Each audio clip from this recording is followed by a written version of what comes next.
ladies and gentlemen, and welcome back to Tech Showdown. My name is Kevin, this is Teddy, and today we're checking out the Gigabyte G1 Gaming GeForce GTX 960.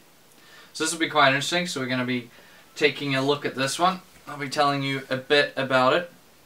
And then we are going to be doing a showdown, another GTX 960 showdown with this card against something from AMD, which you guys can probably guess what that is. So without further ado, let's get right into it then. So for you guys that don't know about the GTX 960, it features the Maxwell GM206 GPU in it that has 1024 CUDA cores. In the case of this one in particular from Gigabyte, it's running at a base clock of 1241 megahertz and a boost clock of 1304 megahertz. Although with GPU Boost 2.0 they usually go a bit higher. So we're going to just put this aside for now. That is pretty large, I must say. I wasn't expecting it to be that big. We're going to look at the accessories first. So you get Molex to 6-pin, two of them. So that means I'm guessing this will be dual 6-pin then, judging by that. Quick start guide and a driver CD, which doesn't really count for anything, so you don't need to worry about that. Not much else. So pretty basic, although Gigabyte cards generally don't have much in the way of, you know, the box. So that's a GPU. Now for memory, video memory, it has 2 gigabytes of GDDR5 video memory on a 128-bit memory bus, which some people will be a little bit disappointed by, and also the 2 gigabytes. And in this particular card, the memory speed is 7010 megahertz, which is the same as what you'd get on most of the GTX 970s and 980s in terms of memory speed. TDP on these is 120 watts.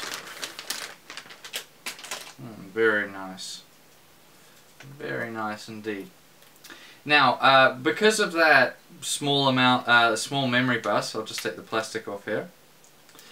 Some people might think that, yeah, the memory bus is quite small, but the way the NVIDIA memory works with their 3rd generation Delta color compression, which basically is an improved memory compression and caching, means that the little bus can still keep up.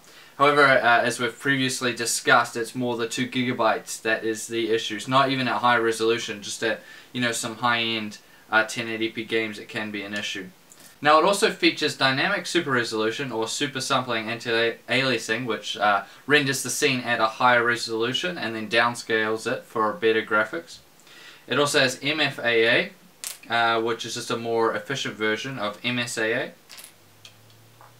and VXGI illumination technique, which, as I've said before, is probably a little bit beyond the 960. So now looking at the cooler itself, this is just pretty typical from Gigabyte of late. It's still the same Windforce cooler that we all know and love, that's been around, you know, like 400 years. But yeah, they've just updated it with the G1. It's just like an updated shroud, updated fans, and this Gigabyte, this Windforce logo has just been moved like 90 degrees, and this will light up, and also these 2 signs here, silent and stop, will also light up when the fans aren't moving. But overall, this is a very long, massive cooler on the 960, which should mean you'll get very good thermals out of it, but we won't know that until we start testing it. Around the back we see an awesome backplate. This cooler I think is the identical one that you get on the 970 and 980, I think. But I don't have one of them here to directly compare it to. But yeah, it looks around the same size. Power-wise, it's taking out just 2 6-pins, which is quite good to see. Overall, yeah, this thing is pretty beastly. So it features a Gigabyte's GPU Gauntlet, which is just a sorting technique, which they say guarantees higher overclocking capacity. 0 decibel semi-passive fans. So this is what a lot of them are doing now. So these fans won't spin when I believe it's under 62 degrees Celsius or 60 watts. The fans won't be spinning, so in theory it should be dead silent. although that doesn't take into account things like coil 1 and stuff like that. And as I said, those lights will come up.